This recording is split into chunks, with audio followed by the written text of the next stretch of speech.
भाग्यलक्ष्मी मंदिर में अमित शाह की पूजा अर्चना और हैदराबाद निकाय चुनाव के रिजल्ट में कोई संबंध हो या ना हो, लेकिन लगता है कि तेलंगाना में बीजेपी के भाग्य का द्वार खुल गया है। पिछले चुनाव में महज 4 सीट जीतने वाली बीजेपी 40 की बढ़त के साथ हैदराबाद के गढ़ में सेंधमारी कर चुकी है। बीजेपी की स्ट्राइक रेट 2.6 से बढ़कर 26% से भी ज्यादा हो गई।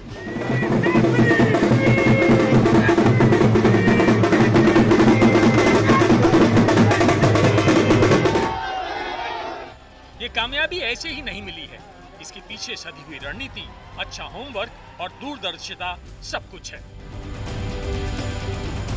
बीजेपी की इस कामयाबी के पीछे का गणित आपको भी समझना चाहिए।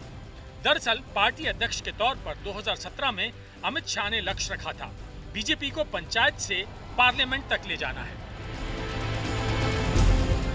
पिछले महीने तेलंगाना की दुब्बाक विधानसभा सीट पर हुए उपचुनाव में बीजेपी ने बाजी मारी थी।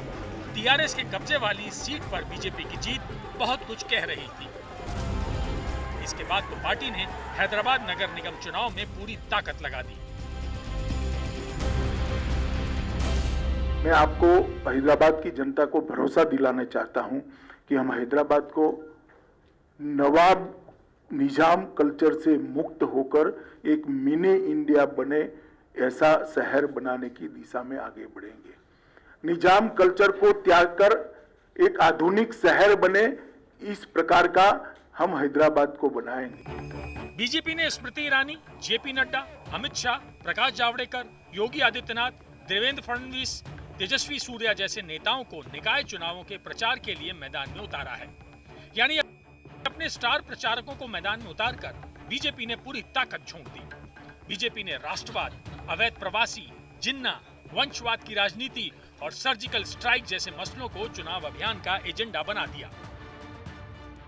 यहाँ पर एक परिवार और उनकी मित्र मंडली को लूट खसोट की आप छूट देने के लिए यहाँ पर एक फिर से उन्हें फ्रीडम देना चाहते हैं, या फिर मित्रों हम सबको तय करना होगा कि हैदराबाद को भाग्यनगर बना करके फिर से विकास की नई बुलंदियों तक पहुंचाना है, ये हम सबको तय करना है। बीजेपी ने इस चुनाव में अपना भाग्य आजमाकर एक तीर से कई शिकार किए हैं। हैदराबाद के चुनाव नतीजों के मायने को डिकोड करें तो दक्षिण भारत में बीजेपी का दखल बढ़ेगा। बीजेपी ने यहां क्षेत्रीय पार्टियों से टक्कर लेकर अपने लिए दक्षिण का चुनावी तापमान चेक किया। कर्नाटक के अलावा बीजेपी दक्षिण भारत में कहीं भी फैसलों पर दखल रखने की हालत में नहीं है। बीजेपी का मकसद था तेलंगाना में पकड़ और मजबूत की जाए और टीआरएस के सामने बीजेपी ही प्रमुख चैलेंजर के तौर पर उभरे। बीजेपी के दक्षिण प्लान को ये सूट करता है। हैदराबाद निगम चुनावों से बीजेपी ने 2023 के विधानसभा चुनाव की जमीन तैयार की। इस चुनाव में जीत का सीधा मतलब ये है कि हैदराबाद निकाय चुनाव के क्षेत्र में आने वाले 24 विधानसभा सीट और 5 लोकसभा सीटों को सीधे प्रभावित करना। इस चुनाव में बीजेपी को हैदराबाद में राजनीतिक रूप से और सक्षम होने का अवसर दिखाई दिया। भारतीय जनता पार्टी और उसके कार्यकर्ताओं का जोश हाई है। 4 से 40 सीटों पर पहुंचने का ये जो भारतीय जनता पार्टी का करिश्मा रहा, अपने आप में दक्षिण के दूसरे दुर्ग में अब वो फतह इसी के जरिए 2023 के लिए करवाना चाहेगी।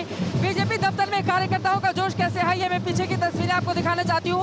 आपको बता दें कि लगातार यहाँ पर ढोल नगाड़े बज रहे हैं। जितने भी नेता सांसद आ रहे हैं सभी का वेलकम किया जा रहा है। आपको बता दें जिस तरह की पूरी ताकत बीजेपी और बीजेपी के नेताओं ने यहाँ पर झोंकी थी, यकीनन उसका बड़ा फायदा यहाँ पर मिलता हुआ उसे नजर आया। तेलंगाना में बीजेपी के विस्तार का सीधा मतलब है कांग्रेस का नुकसान।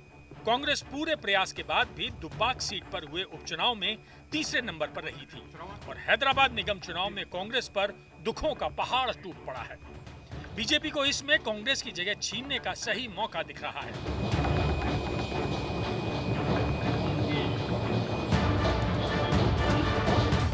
इसमें संदेह नहीं है कि तेलंगाना अब बीजेपी की अगली प्रयोगशाला है।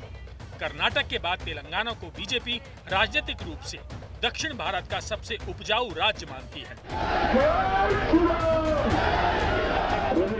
2018 विधानसभा चुनाव में जहां बीजेपी को 10% वोट मिले थे, वहीं 2019 लोकसभा चुनाव में बीजेपी के खाते में 19% वोट मिले।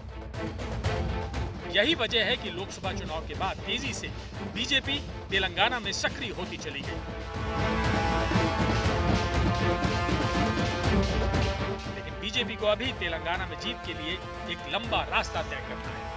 हैदराबाद में राजनीतिक बढ़त सीधा संदेश है कि टीआरएस के लिए आने वाले दिन चुनौती से भरे हुए हैं और बीजेपी के दोनों हाथों में लड्डू ही लड्डू हैं।